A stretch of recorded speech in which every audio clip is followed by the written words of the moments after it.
My name is Leila Zand. I am an Iranian-American activist, and I've been with the CODEPINK for a long time. And it is my honor that officially I'm working with them this year.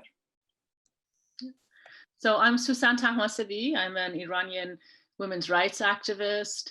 I worked in Iran for 11 years, working with the women's movement. Now I'm based in the US, working regionally on promotion of women's rights. And I write and talk about sanctions and also women's rights quite often. And I direct an organization by the name of FEMENA. So it's really my pleasure also to be here today with a stellar group of Iranian scholars, musicians, activists, and I'll turn it over to them to introduce themselves. So let's start with Sussan, the other Sussan. Would that be me? Yes, that's you. Hi, I'm Sussan Deyhim. I'm an Iranian-American composer, vocalist, and performance artist. And when I can lend my voice to what needs help, I'm an activist. I've been here since 1980 in the US and left Iran in 1976 for my studies in Europe. I'm very happy to be here and say a couple of words about Iranian women's suffering. Thank you. Sima. Hi, my name is Sima Shakhsari, and I teach at the University of Minnesota in the Department of Gender, Women, and Sexuality Studies. I came to the US in 1989, have done some activist work with violence against women's groups and queer groups in the US and transnationally. I have a book that is directly addressing sanctions. It's called Politics of Rightful Killing, which basically talks about civil society, gender, and sexuality, and the democratization projects of the so-called liberalizing states and their investment in internet freedom at the same time that they impose the deadliest sanctions on the people of Iran. So that is the paradox that I call Politics of Rightful Killing. My current work is with queer and trans refugee applicants in Turkey, and I can talk about how the number of refugees, not just queer and trans refugees, but Afghan refugees who come from Iran have increased in Turkey exactly because of the tightening of sanctions in 2010. And I'm very happy to be here and humbled to be among this wonderful group of scholars, artists, and activists. Thank you. Fatemeh Jan. Yeah, hi, I'm Fatemeh Kershavaz, and I'm delighted to be here with this group of amazing women, Iranian-American or Iranian other backgrounds. I am a professor of Persian studies at University of Maryland. That's my official engagement. A very important part of my life is to be able to be outside the classroom and reach out to a broader public to speak about Iran in particular at this point, but basically just the cause of peace and justice, whether it's gender justice or class justice, or right now, as we see with the sanctions and with the issues and threats of war on Iran, against that kind of imperialist, sorry for using that tainted word, but I can't really think of anything else, to speak up against it and basically try and inform the American public about what the country is doing at this very dire time in human history. Perfect. Salome. Yeah, I'm Salome MC, and I'm also very honored to be this great company. I'm a musician, multimedia artist, and educator. I left Iran in 2010. I lived in Japan for 7 years and then moved to the US 3 years ago. I've been making music for almost 2 decades now, and I've always written and spoken and sang and rapped about women's rights, human rights, and my anti-war stance, and recently spoken and made songs against the sanctions. In the US now, I work as an educator. I I teach music and work specifically with visually impaired kids. But I also, whenever I can, I speak about sanctions and also against the US and Iran militarism. Beautiful, beautiful. That was the best, I guess. Thank you very much. Thank you everybody for being here. And again, thank you for being and trying to be and being the voice of the voiceless here. And it's amazing to have all of you. And I know that besides the work that we all do, we are in communicating with our families and friends in Iran. I want to just hear from you what you hear from your family and friend in Iran, and give us some information of what do you hear, how do they cope with this, and what are their most difficult part of their daily lives, and how they are trying to survive. And specifically, because this call is about the sanctions, so specifically, please make sure to tell us about their experience that you hear directly with the sanctions. I guess, Salome, can I start with you? Yeah, definitely. Yes, I have, I'm a musician, so I have a lot of musician friends, but I like to talk about it, especially now because of the current climate with the coronavirus and all of that. I have also a lot of friends and family in the medical field, so I've been talking to them a lot recently, and I like to talk about their experiences right now because it's so urgent. One of the things that happened after the maximum pressure campaign started with the Trump administration, there's big pharmaceutical companies all left Iran. So even if you want to buy medicine from them, you can't, because all the ways of paying that is blocked too. So you can't ship them in. And then you have medical equipment that are falling apart. They can't be fixed. No one is coming to fix them. And they can't even send spare parts. And one of the examples I heard from one of my friends is the CAT scan machines they're all just falling apart right now. Mm-hmm. And sometimes even very basic medical stuff just don't exist, like IV or even disinfectants. And so hospitals routinely cancel their scheduled procedures and basic surgeries because of the shortage on these equipment. And then there's a lot of materials that the latest technology or up-to-date materials or medicine is not available. So you have doctors that need to substitute with older medicine or things that maybe are not very safe and have higher risks, but it's better than nothing. So they have to become experimental, and knowing that there are better, safer options out there, but they don't have access to them due to sanctions.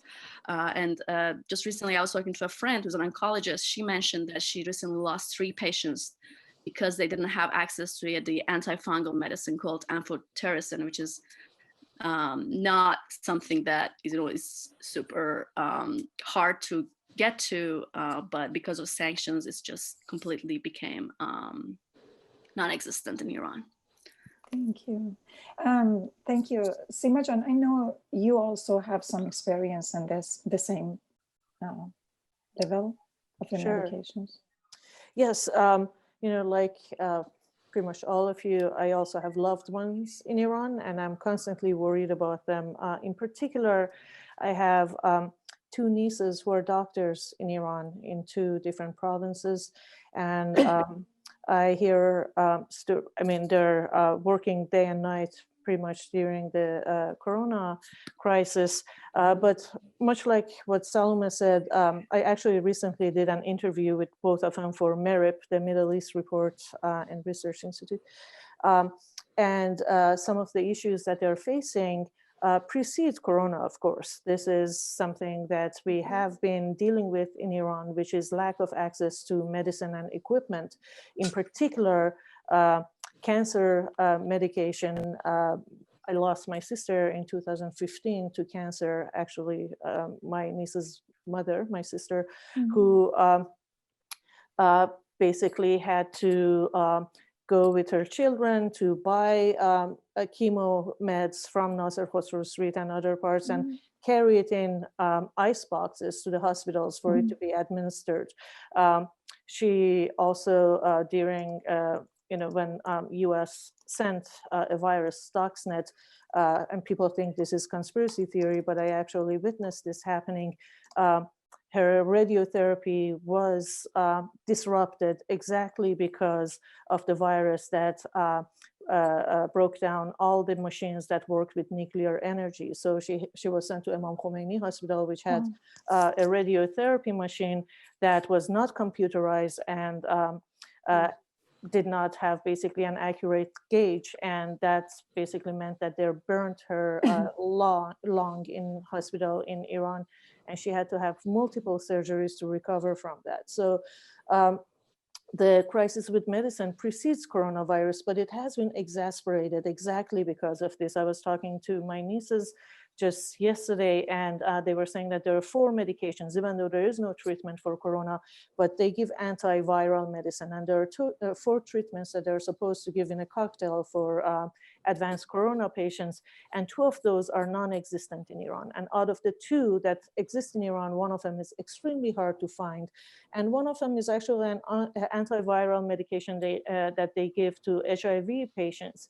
And because of the corona crisis, that medicine is now extremely hard to find, which puts HIV patients at high risk. And they come to the hospital basically looking for the medicine, and they get exposed to the virus because of the number of patients that are in the hospital. They also talk about ventilators. The ventilator machines that they have are, of course, before the sanctions, and because of the overuse, they're breaking down. And they, besides the ventilators, they need these connectors and tubes that are supposed to be disposable. Before Corona, they were using them. They're supposed to be one-time use. They were using them 3 times and disinfecting them because of the sanctions.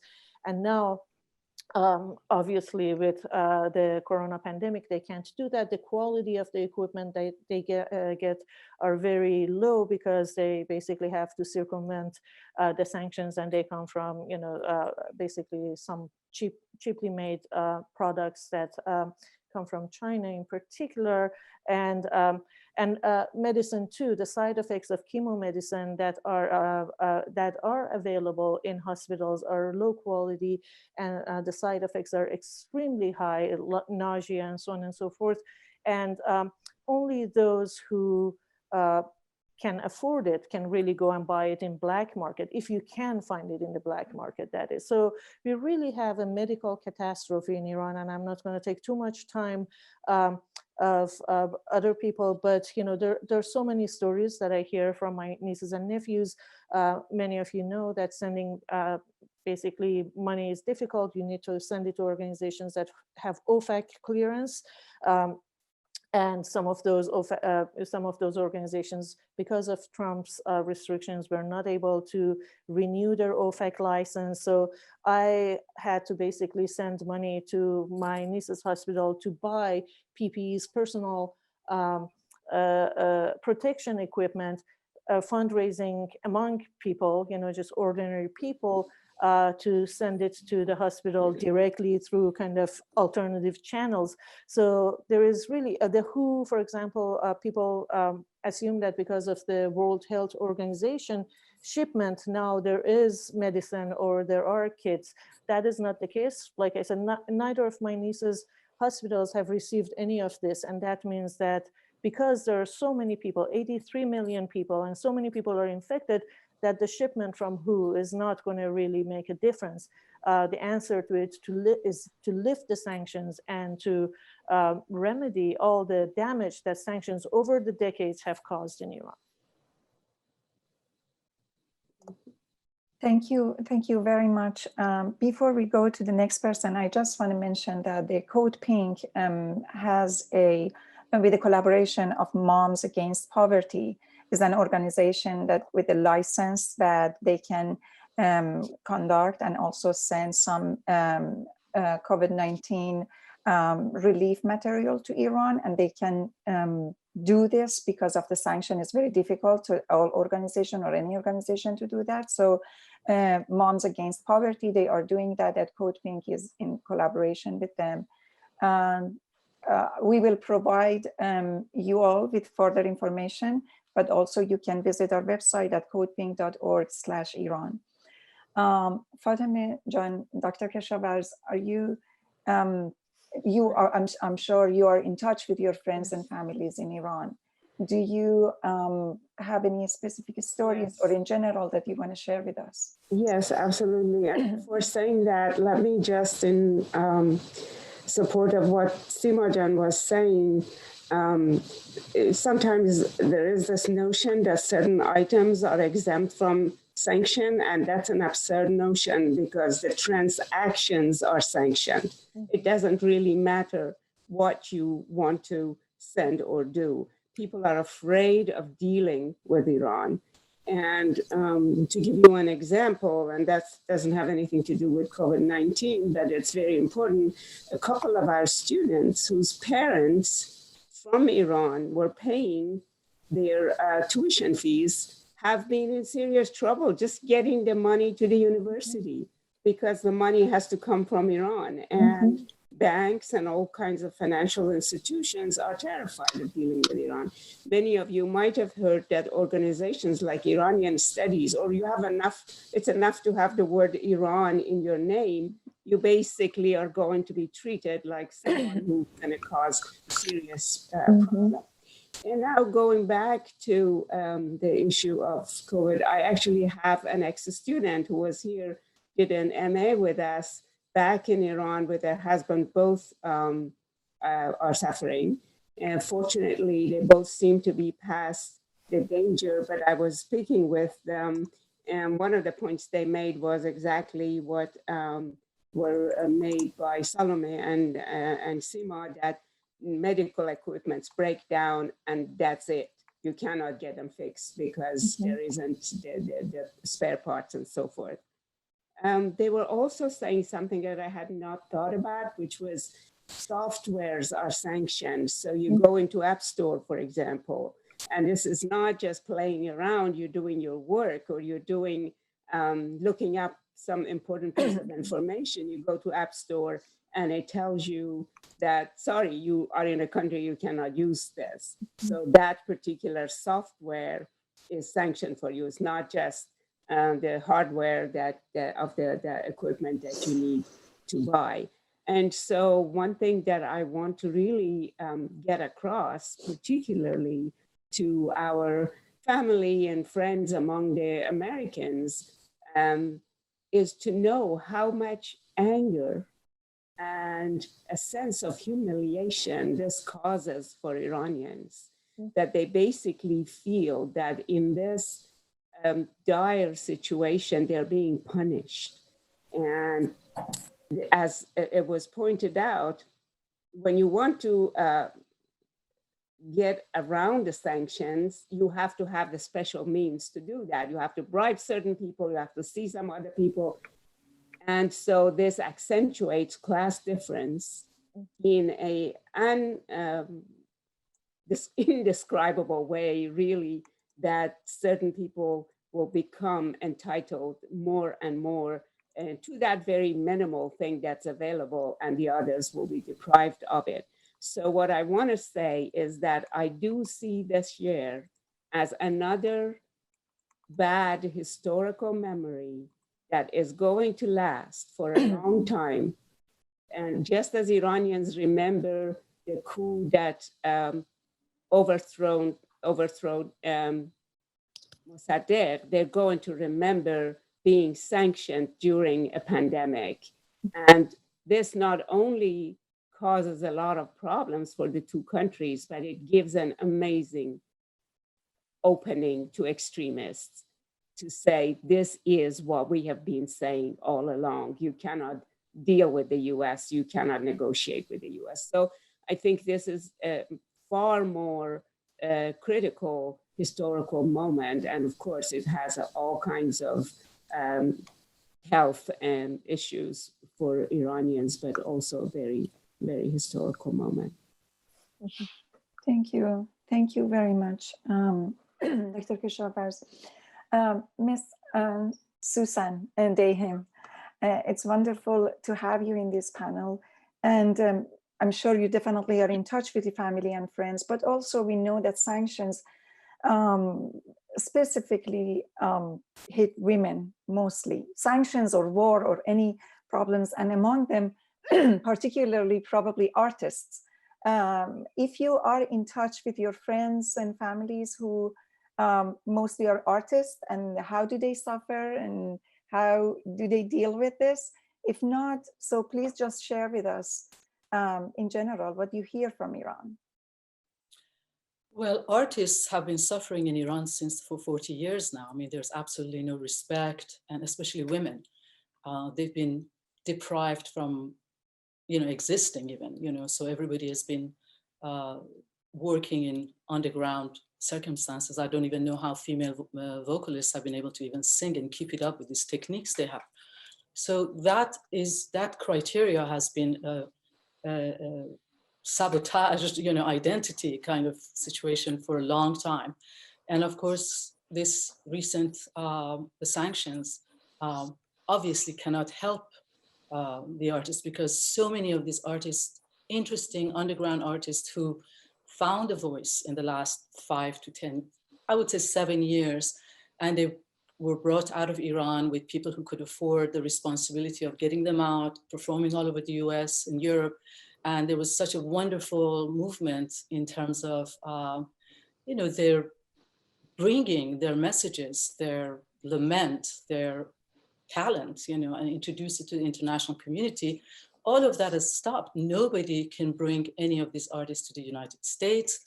And Europe has followed Trump administration. And fortunately, it seems like Europe is opening some doors in terms of interaction with Iran. So it's been devastating for the artists. It's been devastating. It's been devastating since day one.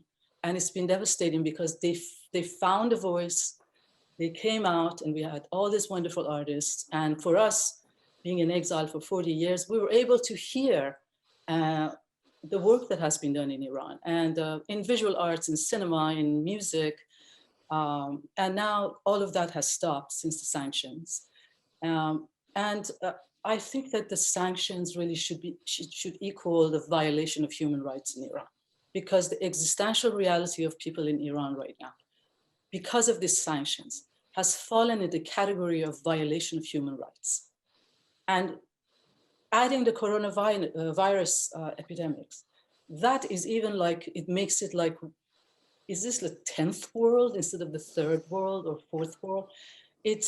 I have never heard as much cry for help from friends and family in Iran. And it's not even, some of them are, privileged people. They're like in the country and, living outside of Tehran, Tehran, that when you see some of the, images from Iran, people are driving the car. Sometimes a sister or friend sends me a video of like, here's, Tehran streets. I feel like, are you in Glasgow in February?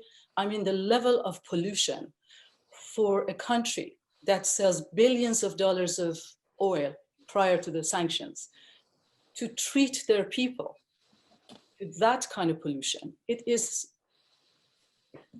really heartrending. As far as the coronavirus is concerned, all I hear is lack of education, because people don't know what information they can rely on.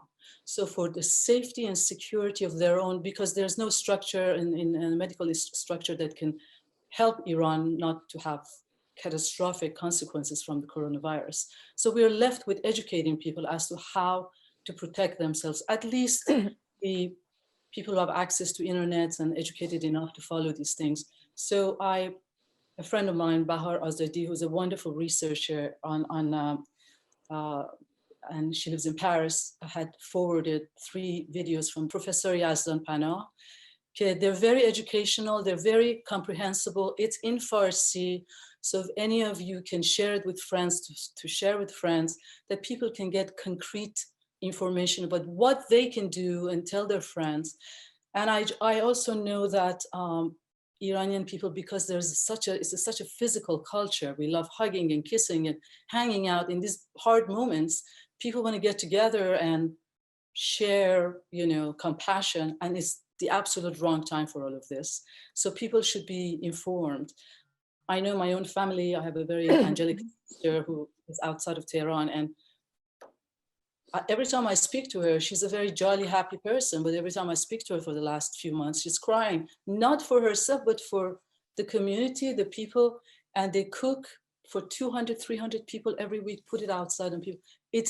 The situation is dire, and the sanctions were meant to weaken this Islamic Republic of Iran, or the structure of political structure they've disastrously built in Iran.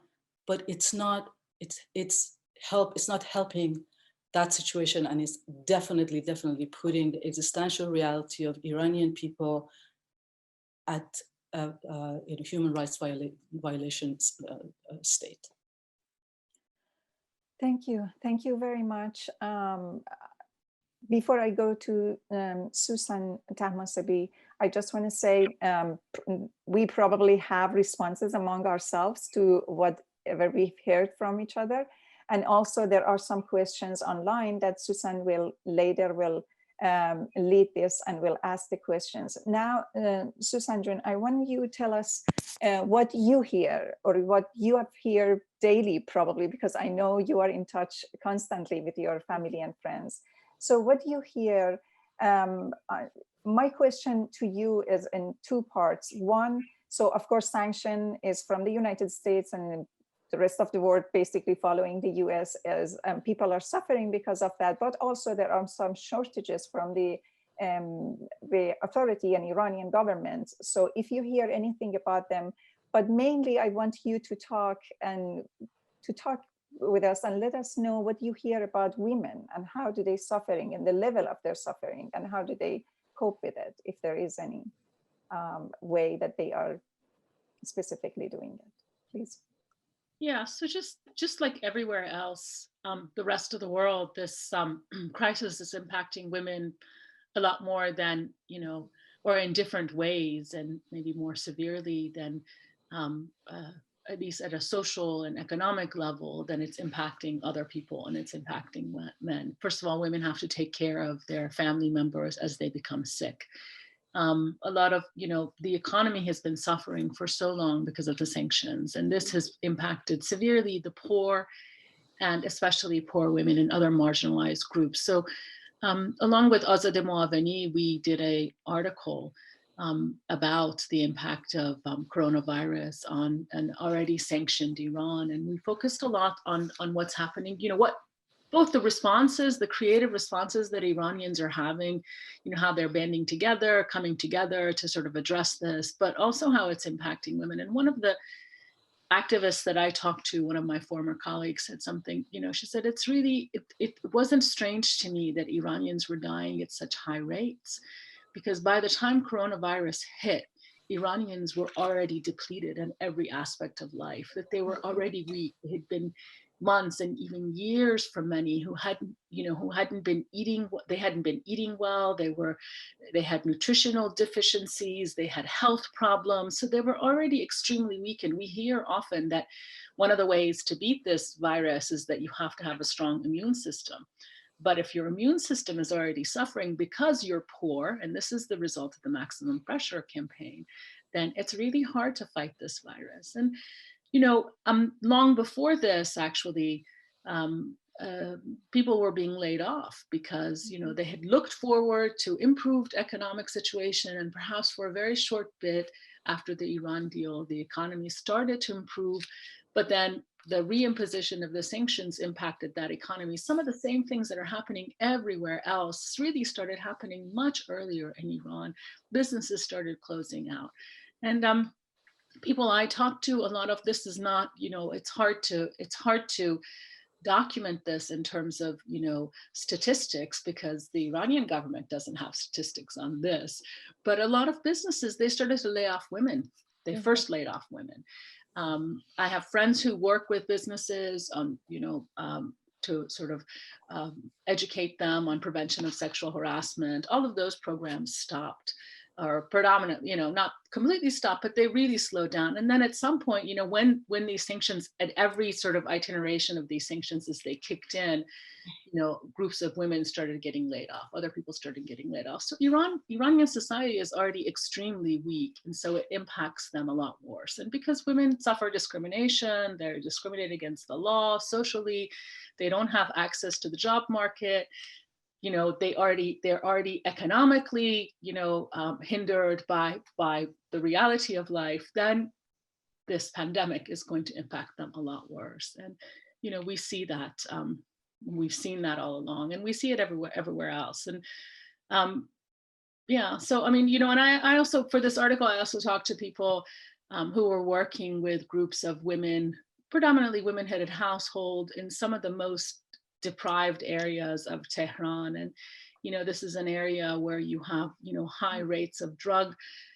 addiction, and you have, there are people who work there, who live there, tend to be day laborers. Their work has completely come to a standstill. Even before that, and it happened right at the time of the new year, where they expected that perhaps they would make a little bit of money, and everything shut down, and they're already suffering. I have friends who have businesses who've had to shut down their businesses. So it's really, it impacts everybody a lot, but especially the most marginalized groups: women, children, the elderly, ill, people who are poor, immigrants, sanctions in general, but then this pandemic.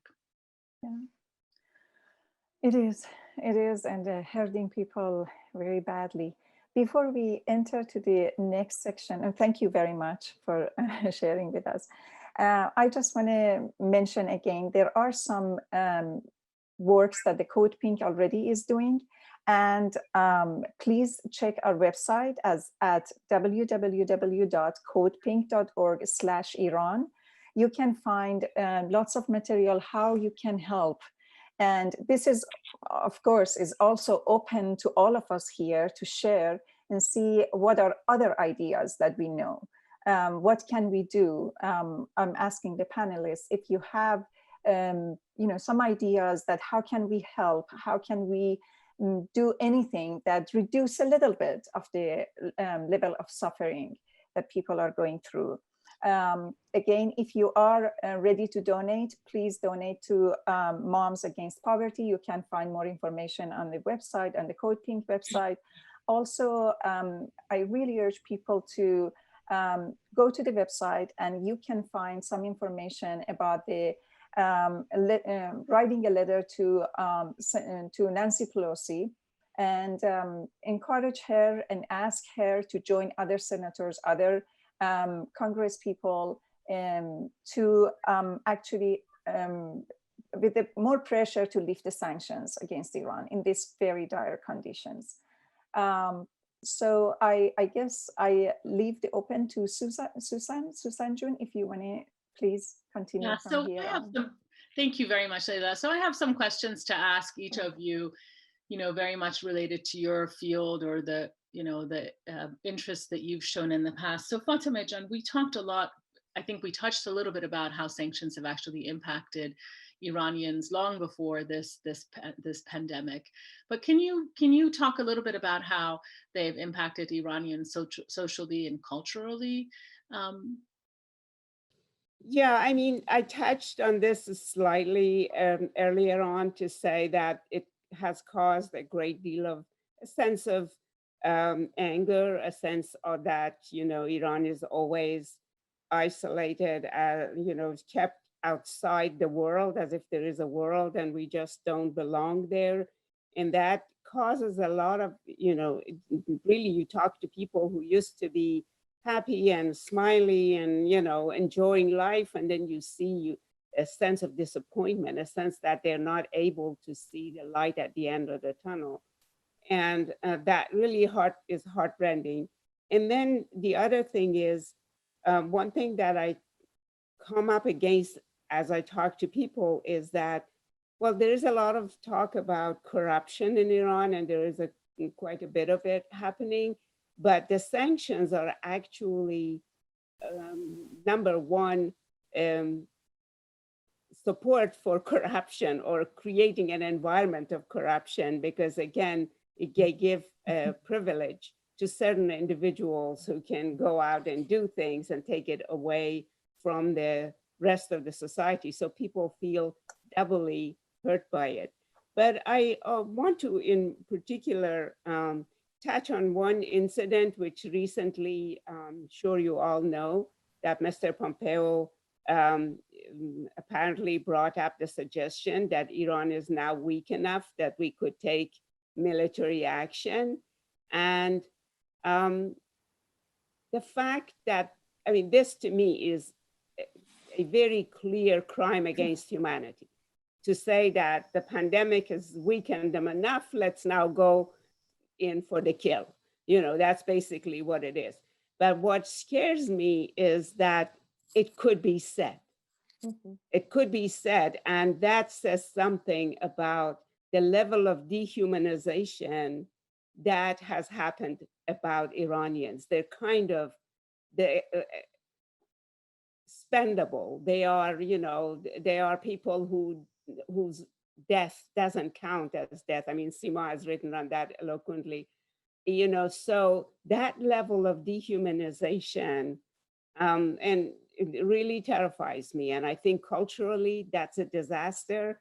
And, you know, some of us write poetry, others perform music, others do other ways of reaching out. And I want to encourage all of us here to do whatever we can to bring in something of the life, of the normal life that exists in Iran, despite all of this, and put the people of Iran there to be seen as a normal, vibrant people who, despite all of this, for 40 years, inside and outside issues, that they have achieved so much. So it's culturally, that's one thing that really worries me. And then I think there is a distrust about any financial help getting to the people that we want them to get to.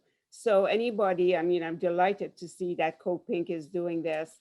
Anybody who could have connections in Iran to make sure that these resources are going to get there and be used for the people who need them. And if there is one thing we can do for Iran at this point is just keeping the hope alive, not letting people to slip into a sense of total disappointment and depression and feeling that the world literally has forgotten about them. Yeah. You know, you all know that when the World Bank wanted to give the loan to Iran, just the loan was prevented by the United States. So that causes a very strong sense of hopelessness in Iran, which you know, really worries me more than anything else. So I hope we can use whatever means we have to keep that hope and vibrancy alive so that we can go through this dire times and hopefully to better times. Thank you. Salome, how, you know, and we have a couple of questions also, but it lines up with the question that I wanted to ask you as well. The people who support sanctions support it because they think that it impacts negatively the Iranian government. And so now we've seen, as a result of corruption and ineptitude on the part of Iranian government and also maximum pressure, a society and a structure that's, you know, unraveling. I don't think that the Iranian government is about to fall apart, but I think that there's a lot of the fabric of society is unraveling at the hands of both Iranian government, but also because of the maximum pressure campaign. Who suffers the most as a result of this? Is it the government that's suffering? Is it, you know, the Revolutionary Guards that's suffering, or is it the Iranian people? What's your take? Because this is the argument that supports those who advocate for sanctions, if they want to punish the Iranian government and the Revolutionary Guards. Yes, definitely. And unfortunately, we see a lot of people within the Iranian-American community who also support this position.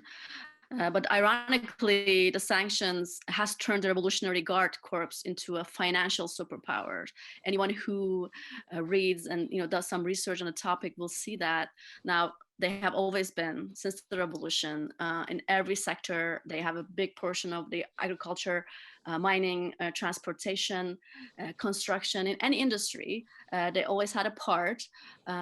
But because there were sanctions placed on Iran after the revolution, so any chance that the private businesses had, get a part of the action, it was kind of killed by the sanctions. But there was a private sector, very weak, which after the Obama administration eased the sanctions, started to really flourish.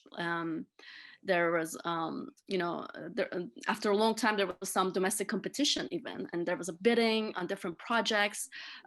Even there was a biggest, I read recently that there was the biggest one was a multi-billion-dollar bullet train project that opened up to private companies.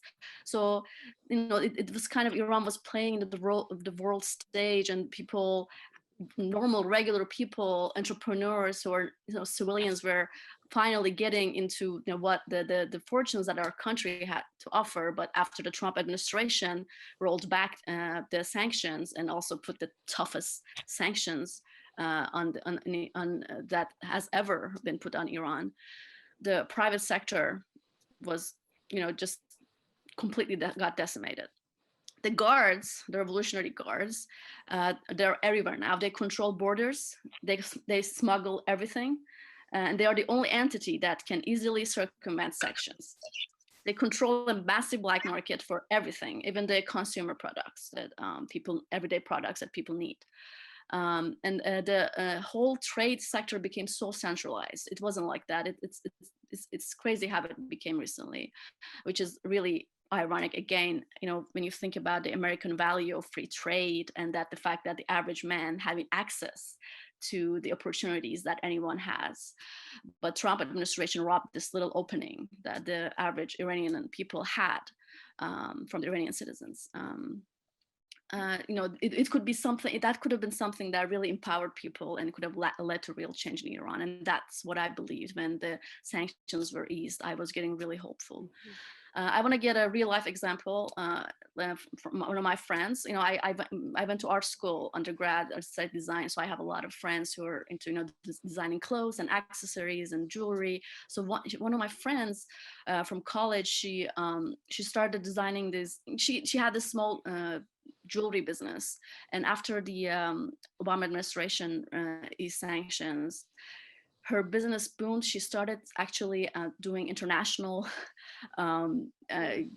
actually sent her stuff overseas to Europe and even America, because she could actually get paid, and there was a lot of openings. And she actually moved up from her working from inside her living room. She moved into a real workshop and she started hiring people. This is what, and when you think about it, this is what real hope looks like. But what happened after the Trump administration? I mean, you can guess what happened. All of that completely. What happened? First of all, all of the international revenue just disappeared. She couldn't send anything overseas anymore. But not only that, because of the economy collapsed, people obviously are not buying jewelry anymore. I mean, people can't buy food. So her whole business is completely gone now. A lot of stories like that.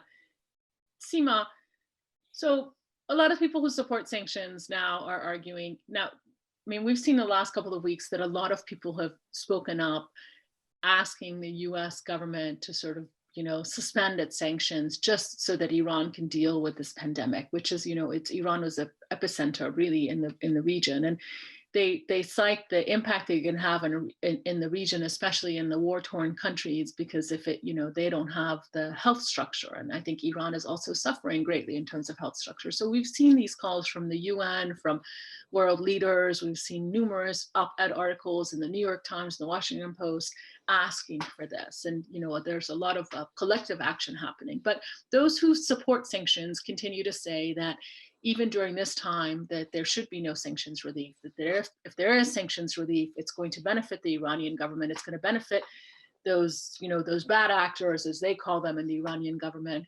It's going to support them to crack down against its own citizens, the Iranian government to crack down against its own citizens. It's going to support the Iranian government so that it can support its regional allies, in Lebanon and Iraq and Yemen, etc., and the wars that it's involved in. You've written about this. So I mean, basically, what they are criticizing is that the Iranian government's lack of transparency and accountability and lack of democratization. And in your book, you really talk about this paradox of promoting rights and democratization during time of sanctions. So what would you have to say to these people who are advocating the continuation of sanctions despite this pandemic? Sure.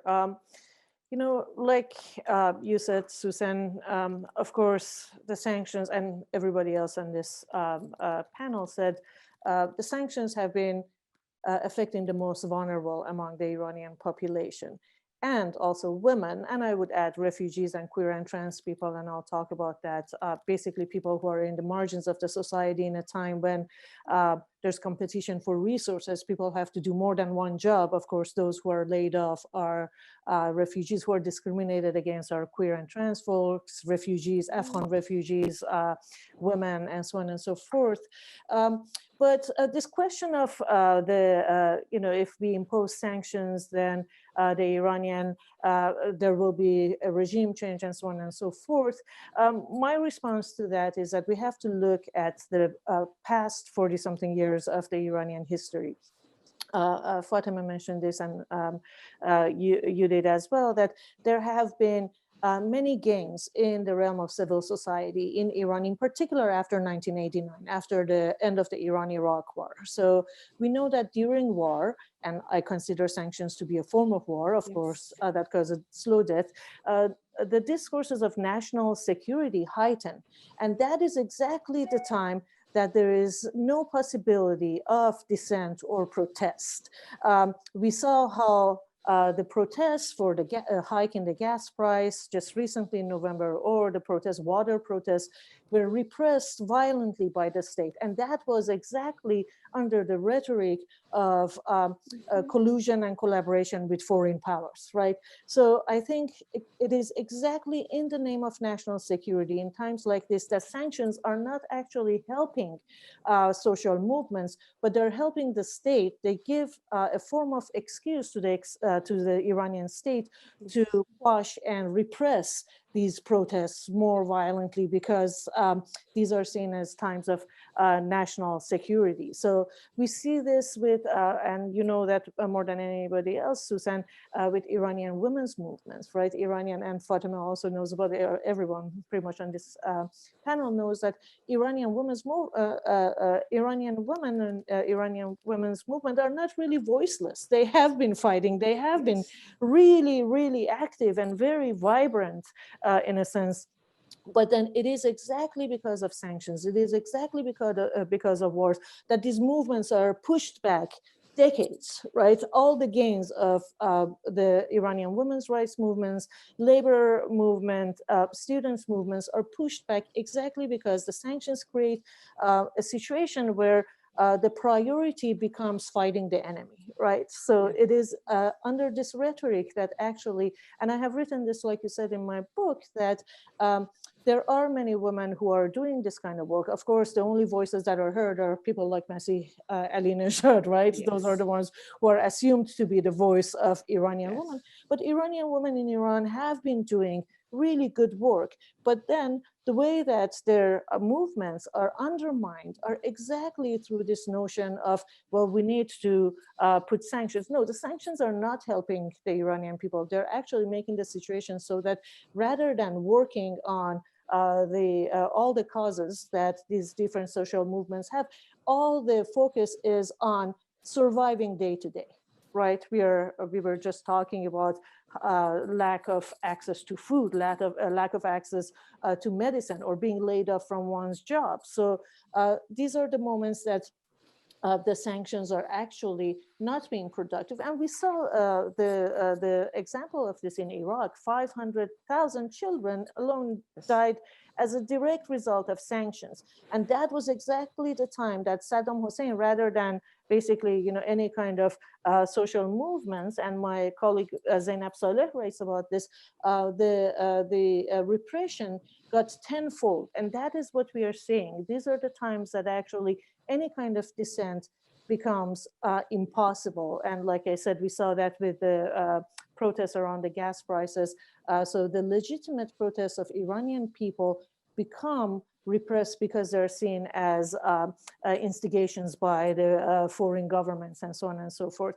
And if I may say something, you know, there are people, for example, in my area of work, people are saying that, well, you know, there are so many queer and trans people who are leaving Iran. And I have written about this in my current project, that as a matter of fact, the UNHCR, the UN High Commission for Refugees, does not admit that people, queer and trans people who are leaving Iran and started leaving Iran in high numbers after 2010, which was actually under Obama's administration, the tightening of sanctions, it was because queer and trans people who left Iran are the working class people. These are actually economic refugees. And they left Iran because they didn't see any future, right? There was no hope. If you ask people, queer and trans folks who are in Turkey, stuck, by the way, because of the Muslim ban, even though they have their basically refugee recognition, but they can't come to the US, or they couldn't go to Canada for a while. They will say that they left Iran because there was no future for them, because there were no jobs for them. So people are really, people in the margins of society are who are the most affected by this. For example, with the trans folks, before the state would give a subsidy for gender affirming surgeries, and that, because of the sanctions, was reduced significantly, so that people who would be able to have gender affirming surgeries could only have, for example, in the case of trans men, just hysterectomy, but there was no money for the rest of it, right? Or Afghan refugees, basically, where you know, are the ones who left in high numbers after 2010, exactly because of the deterioration of the economic situation in Iran. I don't know if I answered to your question, Sussan, in terms of this idea of rights. I can talk more about the paradox of rights and how the empty claims of defending human rights when actually people don't have the right to food or medicine. Before we close, I just wanted to say one quick thing, and then maybe ask Salome, since she spoke less than everyone else, to sort of, then maybe she can close. But there were a couple of questions that came through on human rights. And, you know, again, I think that many people have said this throughout their presentations, is that, you know, sanctions and this constant threat of war create a securitized environment in which civil society can't work. I think Iranians continue to advocate for human rights inside the country. Their voices are drowned out by people outside because their space is so limited. But consistently, people inside the country have spoken up, both, you know, condemning repression against all different groups, particularly against civil society. They really ask for the ability to be able to organize. So, and advocate rights, but also condemning this constant threat of war and sanctions. And this goes for, you know, and I think there was one particular question about the Baha'i minorities. I mean, the issue with Baha'i minorities was an issue that was being brought up, you know, by Iranians inside of Iran very proactively. And what's happening to Baha'is, it's awful, it's terrible, but you know, they were talking about this, and they are still talking about this. They are still working this. We don't necessarily hear their voices because they deal with repression from both sides. So thank you for bringing that up. It's really important. And I want to turn over to Salome to see, since she's the youngest member of this group, and she spoke least of all. So maybe she can have the closing remarks. Yes, thank you. I want to just talk about education just a little bit. You know, I work with kids, so when we talk about we should educate, we usually think of adults, but actually kids are very receptive to understand. And I found it a lot of ways that, because I talk to kids about wars and sanctions. And I saw that in a lot of ways they're more receptive even than adults, because we as adults, a lot of it, we have taken for granted the cruelties of this world, but the kids haven't. So when I talk to them about sanctions, in Iran and Venezuela and Syria, they turn to me and say, that's so awful. Like, and you wouldn't hear that from an adult because we just came to. So I also encourage everyone to just talk to your kids, talk to, if you're a classroom teacher, even elementary school kids, they understand. And these are the future generations that will have a say in the foreign policy of this country. So, and that's what we can hope, that eventually that's how we'll achieve absolute peace. Thank you. Great. Thank you very Thank much. you so much to this great group of panelists. And as Leila mentioned several times, other people mentioned, please take a look at the CODEPINK website to get information on fundraising efforts, supporting Moms Against Poverty that's working, on coronavirus in Iran. It's supporting healthcare workers. And then take a look at the information on, what to read and, how films to see about Iran if you want to become more familiar. And we'll put links to other information for you as well. Thank you for joining us.